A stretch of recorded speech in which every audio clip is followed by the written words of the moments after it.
السلام عليكم ورحمة الله وبركاته من جوامع الدعاء رسول করিম সাল্লাল্লাহু আলাইহি ওয়াসাল্লামের দোয়া সমগ্র عن عائشة رضي الله عنها قالت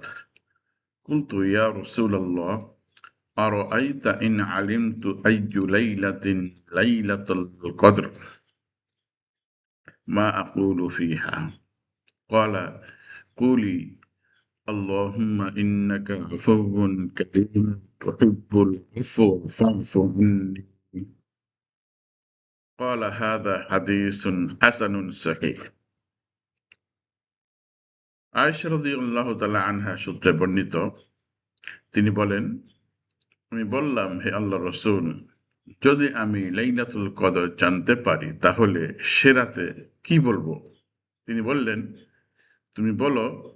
আল্লাহুম্মা ইন্নাকা আফুউন কারীমুন তুহিব্বুল আফওয়া ফা'ফু আন্নী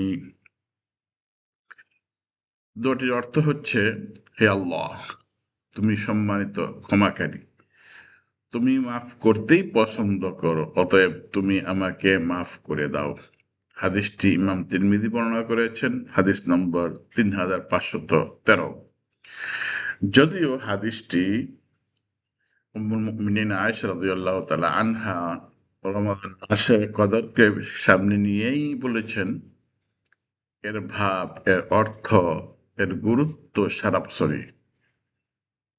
কারণ এখানে আল্লাহ রাব্বুল আলামিনের প্রশংসা করা হয়েছে এবং ক্ষমার কথা রয়েছে ক্ষমা সারা বছরই